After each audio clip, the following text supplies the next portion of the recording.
Hi, hello friends. This video is sponsored by BuyMode Shopping app. Veerapandiya Kattabomman. இன்னைக்கு அவரை பற்றி தான் நம்ம பார்க்க போகிறோம். வீரபாண்டிய கட்டபொம்மன் தமிழகத்தில் ஆங்கிலேயர் ஆட்சியை எதிர்த்து போரிட்ட 18ஆம் நூற்றாண்டை சார்ந்த பாளையக்காரர் ஆவார். இவர் தெலுங்கு மொழி பேசும் ராஜகம்பளம் நாயக்கர் இனத்தில் பிறந்தவர்.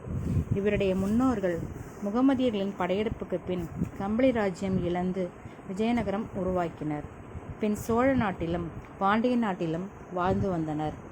பின்பு முகமதியர்கள் சேர சோழ பாண்டிய மன்னர்களின் மீது தாக்குதல் நடத்தி நாட்டை கைப்பற்றி 50 ஆண்டுகள் ஆட்சி நடத்தினர். பாண்டிய நாட்டில் கோவில்கள் இடிக்கப்பட்டன. மதுரை மீனாட்சியம்மன் கோவில் அடைக்கப்பட்டது. விஜயநகர பேரரசின் படைகள் வந்து அவர்கள் 3 நாடுகளையும் கைப்பற்றினர்.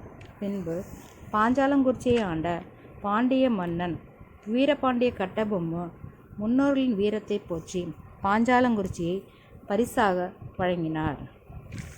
அழகிய வீரபாண்டியபுரம் என்னும் ஊரில் ஆட்சி புரிந்து வந்த ஜெகவீர பாண்டியனின் அவையில் அமைச்சராக பொம்மு என்கிற கெட்டி பொம்மு இடம்பெற்று இருந்தார். இவரது பூர்வீகம் ஆந்திர மாநிலம் பெல்லாரி ஆகும். வீரம் மிகுந்தவர் என்கிற பொருளை தெலுங்கில் உணர்த்தும் கெட்டி பொம்மு என்ற சொல் நாளடைவில் கட்டபொம்மு என்று மாறி பின் தமிழில் கட்டபொம்மன் என்ற சொல்லாகியது. ஜெகவீர பாண்டியனின் மறைவுக்கு பின் அரசு கட்டிலில் ஏறிய கட்டபொம்மு பின் ஆதி கட்டபொம்மன் என்று அழைக்கப்பட்டார். இவரே பொம்மு மரபில் முதல் கட்டபொம்மன். பொம்மு மரபில் வந்த ஜெகவீர கட்டபொம்மன் ஆறுமுகத்தம்மாள் தம்பதியரின் புதல்வரே வீரபாண்டியன் என்னும் இயற்பெயர் கொண்ட வீரபாண்டிய கட்டபொம்மன் ஆவார். நாயக்கர் வம்ச ஆட்சியில் தொடர்ந்து வருவதால் பொம்மு நாயக்கர் என்று மக்களால் அழைக்கப்பட்டார். ஜனவரி மாதம் 3ஆம் தேதி 1760 அன்று பாஞ்சாலங்குறிச்சியில் பிறந்தார். பிப்ரவரி மாதம் 2ஆம் தேதி 1790 அன்று 47வது பாளையக்காரராக பொறுப்பேற்றார். ஊமைத்துரை துரைசிங்கம் என்ற 2 சகோதரர்களும் ஈஸ்வர வடிவு துரைக்கண்ணி என்ற 2 சகோதரிகளும் இவருக்கு இருந்தனர். இவரது துணைவியார் ஜக்கம்மாள். இவர்களுக்கு பிள்ளைப்பேறு இல்லை. இவர் 9 ஆண்டுகள் 8 மாதம் 14 நாட்கள் அரசு பொறுப்பில் இருந்தார்.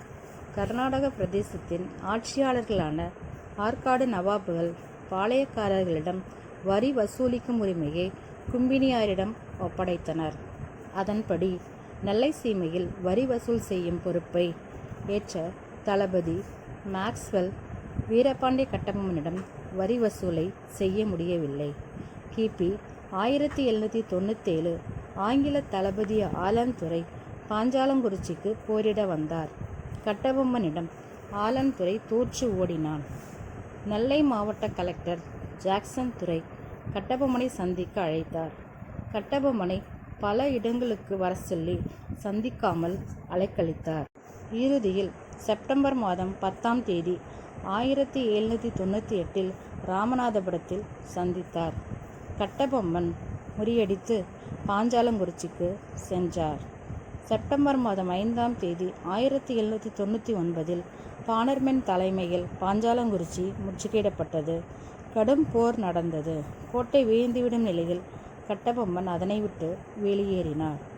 செப்டம்பர் மாதம் 9ஆம் தேதி 1799 பாஞ்சாலங்குறிச்சி கோட்டை ஆங்கிலேயர்களால் கைப்பற்றப்பட்டது. அக்டோபர் மாதம் 1ஆம் தேதி 1799 புதுக்கோட்டை மன்னர் விஜய ரகுநாத தொண்டைமானால் கட்டபொம்மன் கைது செய்யப்பட்டு கும்பினியாரிடம் ஒப்படைக்கப்பட்டார். அக்டோபர் மாதம் 16ஆம் தேதி 1799 ஆங்கிலேய தளபதி பேனர்மன் ஆணைப்படி கயத்தாற்றில் தூக்கிலிடப்பட்டு கொலை செய்யப்பட்டார்.